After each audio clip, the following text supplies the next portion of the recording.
One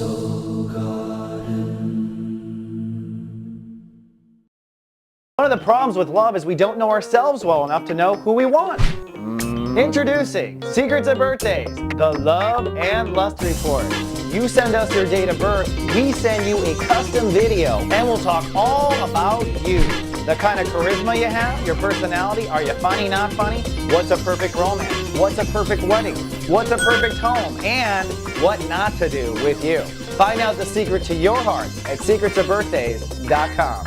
End all the uncertainty. Order one now.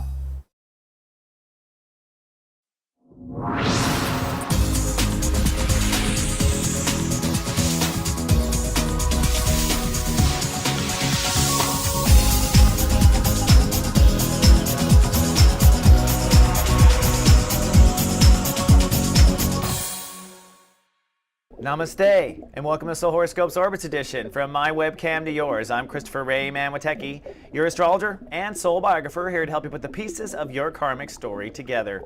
Well, Mother Earth is under the love rays of Virgo. In fact, Chapter 2 of Sun in Virgo, we're going to wrap up Chapter 2 this week. We're working on reality, the IB state of awareness, and we're going to transform our reality this week and become proficient at what we do. By the end of the week, we will step into what I call Master Shui, where we rule our lives literally from our passion. Now, looking at emotions, the moon starts with Love Fest Day on Sunday, and then on Monday, we have a little bit of Sirius as the moon crosses over Saturn in Scorpio. It gets jolly again on Thursday and Friday in Sagittarius, and serious again in Capricorn this weekend. The moon signs most affected are Libra, Scorpio, Sagittarius, and Capricorn, and on the dark side of the moons, Aries, Taurus, Gemini, and Cancer. Looking at our orbits, man, emotions are harboring around our throat chakra this week. That's because the moon in Libra and Scorpio. But then by the end of the week, it hits your sinuses. Now, emotions can literally clog you up, especially something you don't want to talk about. Lilith and Jupiter has finally stabilized in our solar plexus, and that means we're not going to have as much digestion issues. And there's a party going on in the heart chakra, and Mercury is now moved up to the throat chakra, which means truths will be spilling out from now through Halloween. Going to be fun. Indeed, those truths, right?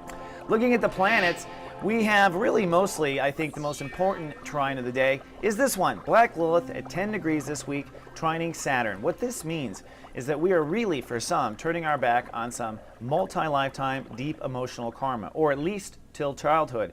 So many people of all ages are kind of, as a whole planet, unifying and saying goodbye to some old karma, in some cases relationships, in some cases emotional damage. But the good news is we are actually healing, folks. This light work actually works. You're going to feel that with that trine. Now, we've been feeling this for a while, the T-square. It was a grand square for a while with Venus, but the good news is having Venus transit through Libra on the opposite side of Uranus, it really gave us the ability to see what's fair, to process through what's fair. And this week, you're going to see some movement on the T-square, or some inner movement anyways, because now you're operating from a sense of justice. That's good news. I'll talk about that upstairs. And then lastly, this is interesting as well, Venus is transiting up into Scorpio. That's the next transit, which means we're going to be creating and destroying, right? Venus is the sign of creativity. Scorpio is the gateway, so relationships, all sorts of things creating and destroying. But it's all trining into Neptune in Pisces, which to me says whatever is being created and destroyed might be fate. That's right. When God, universe, or Pisces energy comes into that sort of interaction or intersection of energy, usually this is the hand of fate, as in certain births, as in, of course, certain deaths, and, of course, certain successes. So that's also something to be looking out for. And then finally, getting close on the planets, as the week starts off, it's Love Fest Day, then Sirius as the moon crosses over that Saturn in Scorpio. And at the end of the week, again, like I said, it gets serious because the moon crosses Pluto in Capricorn. Now, let's take a look at the real important details, the details about you. So climb in the ascension elevator and I'll see you upstairs. Folks, this is your captain speaking. We realize you have a choice in the astrologers you choose to fly with, and we'd just like to thank you for flying with Christopher Witecki.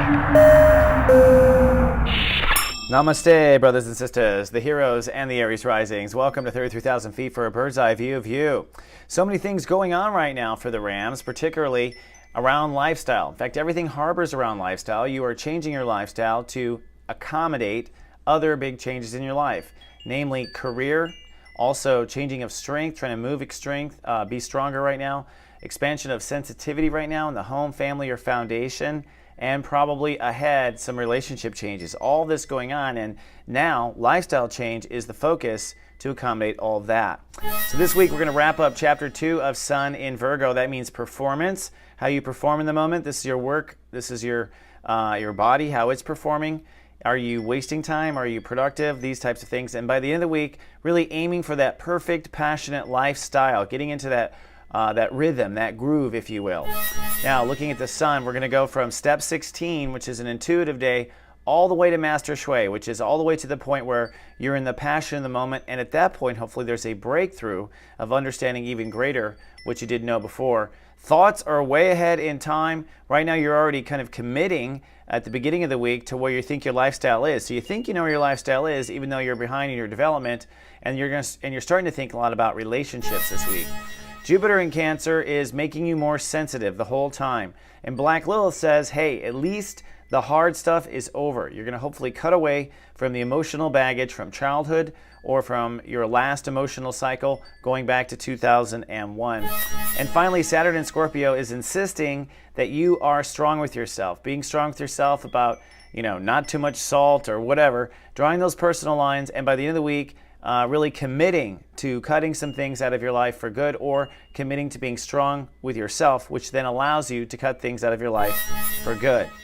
Now, last week, the real hardship, I think, or the real tough part of the week was Lightcast Day, actually. It really empowered, made things emotional, made you very hyper-aware. That was on Wednesday and Thursday.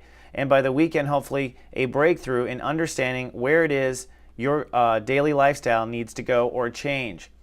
This week, it begins on Sunday with Love Fest Day, so you're feeling the lovey-dovey vibes, hopefully. Now, this is maybe romantic because the moon crossing Venus is in the house of relationships and marriages for you. So Love Fest for you might already be romantic feelings, or if you're not feeling good in a relationship, that's still the same result of the universe pouring romantic feelings on the planet. If you're not in a romance, sometimes you can go south with that. But really, you're intuiting on this day what it is you need to do to change your life, or what's in the way, or how are you in the way of changing your life. On Monday, the moon moves into Scorpio, so emotions get very vulnerable, and you have to kind of decide on Monday where it is that you're going to be strong for yourself, and therefore how you're going to change your life. So you're changing your life, and you're also having to be strong for yourself at the same time. Double whammy on Monday, where being mature in two places. Again, this is to change your life, but you're making room in your lifestyle for the rest of the things you want in your life. On Tuesday, still vulnerable, maybe chance of Randy. Mars rules the day, so you're feeling very strong, but emotions behind the scenes probably want you just to be with others. So it's a sensitive day, but you want to take action and go ahead and execute. Move forward whatever it is you had for decision-making processes about the day before, about your lifestyle changes, etc. So put those into motion. On Wednesday, you're holding space. The moon's still in Scorpio, so you're feeling through on Wednesday where you might want to be changing your total life, or how your life is going to change, processing the emotional boundary changes ahead with your life changing. But really, when it comes to lifestyle, you're just loving and trusting what you've done is correct, and you're sort of holding space on Wednesday. Thursday, the moon moves into Sagittarius, so it becomes partly cloudy but philosophical. Things also get passionate. And on this day, because it's such a passionate day on Thursday, and because you're philosophical, you're going to have to hold space and trust emotionally that everything is going okay. So this is a day that's going to be a day of holding emotional trust and probably getting passionate. Probably going to be around the water cooler, telling everybody how it is. I know how you Aries can be that way. Then on Friday's pretty cool because Jupiter rules the day. So Friday's going to be where hopefully you find some good news. All your work, all of your lifestyle change, maybe you were putting an application in for something, you might find out on Friday the 13th, I have to say. Jupiter rules the day. Whatever happens on Friday, you're going to realize something else. You're going to grow out of a small thinking or a small attitude you once had, and you're going to learn, and you're going to emotionally learn as well. A lot of thinking and dialoguing going on. That's because the moon is in Sagittarius at the same time. So the rainbow means that we're moving into a new zone, and I would predict that most Rams are going to be feeling better. And I also predict most Rams will be surprised they're feeling better so quickly. This is true with Aries rising. Part of that is because of Jupiter at 15 degrees this whole week. That's really kind of bringing peace and ease to your emotional home and foundation. So I think there's some good chance there that on Friday you're feeling darn good. Then comes Saturday. This is the day of potential breakthrough. Now, the moon moves into Capricorn.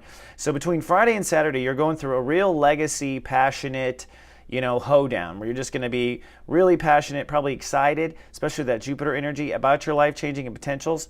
But Saturday is the day where there might actually be some change. It's a Uranus ruled breakthrough day. The rainbow means that there's going to be something out of your mind, out of this world.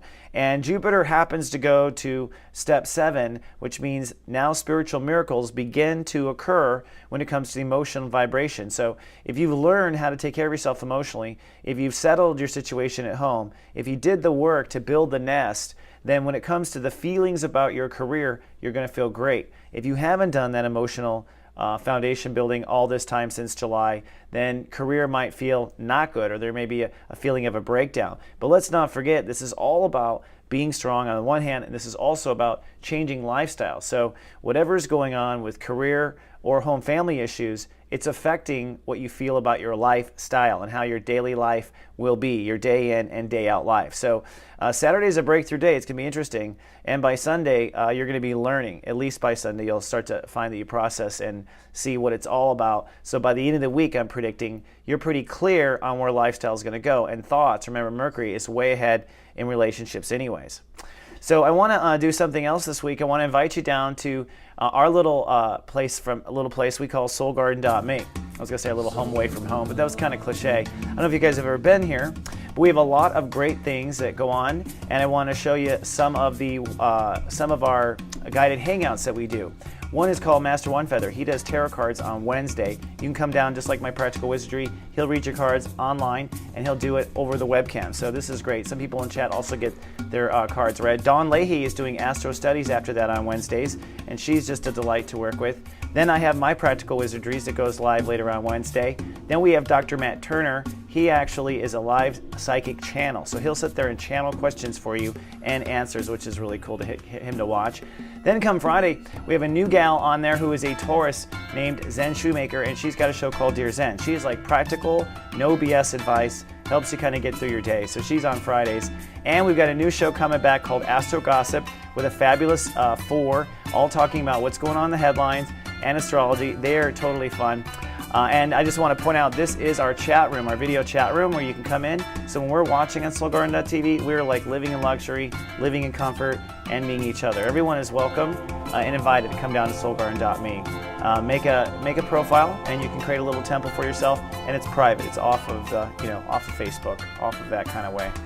Well, thank you so much, Aries. I appreciate it. Come on down to soulgarden.me and friend me if you create a profile.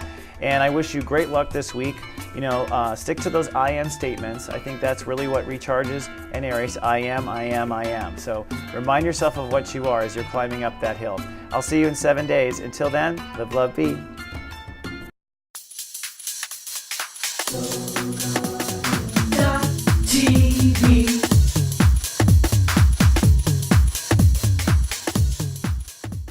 With the moon in Cancer, emotions and intellect are now coming together like a Reese's penis. Oops.